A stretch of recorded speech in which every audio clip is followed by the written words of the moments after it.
Health is wealth এয়া আমি হয়তো চবেই শুনিছোঁ যে আমাৰ হেল্থ বহুত বেছি ইম্পৰ্টেণ্ট, আমাৰ কাৰণে বহুত মেটাৰ কৰে। হেল্থ যদি ঠিকে থাকে চব বস্তু আমি লাইফত এনজয় কৰিব পাৰোঁ, কিন্তু যদি হেল্থ ঠিকে নাথাকে কাৰোবাৰ ওচৰত যিমানেই টকা পইচা নাথাকক কিয়, যিমানেই ৰিলেশ্যনশ্বিপ ভাল নহওক কিয়, তেওঁলোকে সেই লাইফটো ফুল্লি এনজয় কৰিব নোৱাৰে, লাইফটো ফুল্লি লিভ কৰিব নোৱাৰে। চ' আজিৰ ভিডিঅ'টোত মই থ্ৰু নিউমাৰলজি কেনেকুৱা আপোনালোকে নিজৰ হেল্থৰ ইছ্যুজবোৰ চেক কৰি চাব পাৰে আৰু কিছুমান ৰেমেডিজ কেনেকুৱা আপোনালোকে ফ'ল' কৰিব পাৰে সেয়া শ্বেয়াৰ কৰিব গৈ আছোঁ। যদি আপোনালোকে ফাৰ্ষ্ট টাইম মোৰ চেনেলটোলৈকে আহিছে, ফাৰ্ষ্ট টাইম মোৰ ভিডিঅ' চাই আছে, তেতিয়াহ'লে থেংক ইউ আৰু ছাবস্ক্ৰাইব কৰি ল'ব চেনেলটো, যাতে নেক্সট এনেকুৱা ভিডিঅ' যেতিয়াই আপলোড কৰোঁ আপোনালোকে ন'টিফিকেশ্যন পাই যায়। ফাৰ্ষ্ট আহোঁ যে আপোনালোকে নিজৰ ডেট অফ বাৰ্থটো লিখাৰ পিছত নিজৰ কুণ্ডলীখন বনাই ল'ব, যিটোক আমি নিউমাৰলজিৰ লচু গ্ৰীড বুলি কওঁ। আৰু লচু গ্ৰীড কেনেকৈ বনায় ইয়াৰ ওপৰত অলৰেডি মোৰ ভিডিঅ'ছ বনোৱা আছে, আপোনালোকে আই বাটনত ক্লিক কৰিও আপোনালোকে চেক কৰি চাবহি পাৰে সেই ভিডিঅ'টো। প্লাছ ডেছক্ৰিপশ্যনতো সেই ভিডিঅ'টোৰ লিংক দিয়া আছে।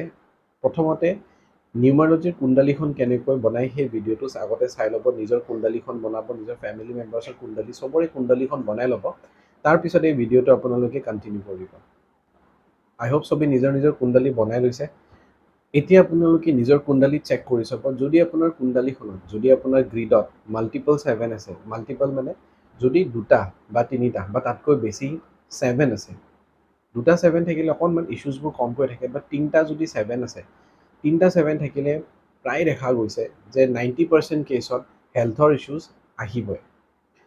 7 হৈ গ'ল কেতুৰ নাম্বাৰ, আৰু যাৰ গ্ৰীডত মাল্টিপল 7 আছে, ডাবল 7, ট্ৰিপল 7 বা চাৰিটা 7, তেওঁলোকে প্ৰায় হস্পিটেল ভিজিট কৰিব লগা হয়, প্ৰায় ক্লিনিক গৈ থাকিব লগা হয়, প্ৰায় ফাৰ্মাচীত গৈ পিনি মেডিচিন আনিব লগা হয়, তেওঁলোকে ডক্টৰ ভিজিট কৰি থাকিব লগা হয়। এইটো হৈ গ'ল এটা কণ্ডিশ্যন য'ত মাল্টিপল 7ৰ কথা ক'লোঁ। ছেকেণ্ড কণ্ডিশ্যন হৈ গ'ল যদি আপোনাৰ মূলাংকন ভাগ্যাংকৰ কম্বিনেশ্যনটো স্ক্ৰীণত দেখুওৱাৰ নিচিনাকৈ যদি আপোনাৰ মূলাংকন ভাগ্যাংকৰ কম্বিনেশ্যন আপোনাৰো যদি আছে, তেতিয়াও 80 to 90% চান্সেছ থাকে যে হেল্থৰ ইছ্যুজ আহিবই আহিব। যেনেকুৱা হ'ল 1-8 কম্বিনেশ্যন, 8-1 কম্বিনেশ্যন, 2-8 বা 8-2 কম্বিনেশ্যন, 3-6 বা 6-3 কম্বিনেশ্যন, 4-9 বা 9-4 কম্বিনেশ্যন, 7-7 মূলাংকন ভাগ্যাংক, 9-9 মূলাংকন ভাগ্যাংক। চ' গ্ৰীডত যদি 777 বা 777 প্লাছ মূলাংকন ভাগ্যাংক যদি আপোনাৰ এই কম্বিনেশ্যনৰ ভিতৰত আছে, তেতিয়াহ'লেতো 95%ৰ ওপৰতো চান্স থাকিব যে আপোনাৰ হেল্থৰ ইছ্যুজ বহুত বেছি থাকিব। প্ৰায় আপুনি হয়তো হস্পিটেল ভিজিট বা ডক্টৰৰ ওচৰত আপুনি প্ৰায় গৈ থাকিব লগা হয়। এতিয়া প্ৰব্লেম যদি আছে তাত চলিউশ্যনো আছে। চলিউশ্যন কি? বহুত চিম্পল চলিউশ্যন। কোনো ধৰণৰ কষ্টলি লাখ লাখ টকাৰ কোনো ধৰণৰ জেমষ্ট'ন পিন্ধিব নালাগে, ক্ৰিষ্টেল পিন্ধিব নালাগে। বহুত চিম্পল কিছুমান উপায় আপোনালোকে ফ'ল' কৰি পিনে নিজৰ হেল্থ আপোনালোকে বেটাৰ কৰিব পাৰে। যাৰ যাৰ এই কম্বিনেশ্যন আছে তেওঁলোকে হয়তো বুজিব পাৰিছে যে তেওঁলোকে কিয় প্ৰায় এতিয়া হস্পিটেল ভিজিট বা তেওঁলোকে প্ৰায় ডক্টৰৰ ওচৰত ভিজিট কৰিব লগা হয়। চ' তেওঁলোকৰ এতিয়া ৰেমেডি হিচাপত এইটো কৰিব পাৰে যে ফাৰ্ষ্ট তেওঁলোকে হয়তো পাৰ্কত নাইবা যিকোনো ধৰ্মীয় স্থানত নিম গছ ৰুব লাগে। এতিয়া নিম গছ অকল ৰুলেই নহ'ব, সেই গছডালত তেওঁলোকে কেয়াৰো ল'ব লাগিব, পানী দি থাকিব লাগিব ৰেগুলাৰলি, বা কোনোবা এজন মানুহ এপইণ্ট কৰি দিব পাৰে যিজন মানুহে সেই গছডালত কেয়াৰ লৈ থাকিব পাৰে। বেয়া কিবা পোক পৰুৱা লাগিছে সেয়া আঁতৰাই দিলে, সাৰ দিব লগাৰ সময়ত সাৰ দিলে। চ' সেই গছডালত কেয়াৰ ল'ব, আৰু যেনেকৈ গছডাল লাহে লাহে ডাঙৰ হৈ গৈ থাকিব, তেখেতৰ হেল্থ কণ্ডিশ্যনছবোৰ লাহে লাহে ইম্প্ৰুভ হৈ আহিব। এনেকুৱা নহয় যে এদিন বা দুদিনৰ ভিতৰতে তেওঁ চেঞ্জেছ দেখিব। 6 মান্থছ কমচে কম আপোনালোকে ৰেমেডিটো কৰাৰ পিছত আপুনি 6 মান্থৰ ভিতৰতে বা 6 মান্থৰ ওচৰে পাজৰে আপোনালোকে চেঞ্জেছবোৰ দেখা ষ্টাৰ্ট কৰিব। ছেকেণ্ড ৰেমেডি ৰুদ্ৰ যন্ত্ৰ থাকে, ৰুদ্ৰ যন্ত্ৰ আপোনালোকে পিন্ধিব পাৰে, পেণ্ডেণ্ট হিচাপত আহে, পেণ্ডেণ্ট হিচাপত পিন্ধিব পাৰে। গায়ত্ৰী মন্ত্ৰ পাঠ কৰিব পাৰে। গায়ত্ৰী মন্ত্ৰ দিনত কিমানবাৰ চেণ্টিং কৰে সেইটো নিজৰ ওপৰত কথা। যিমান আপোনাৰ ওচৰত সময় থাকে, সময় এভেইলেবল থাকে, সিমানে আপোনালোকে চেণ্টিং কৰিব পাৰে। দিনত 11 বাৰ, 21 বাৰ বা 108 বাৰ বা তাতকৈও বেছি আপোনালোকে চেণ্টিং কৰিব বিচাৰিছে, চেণ্টিং কৰিব পাৰে।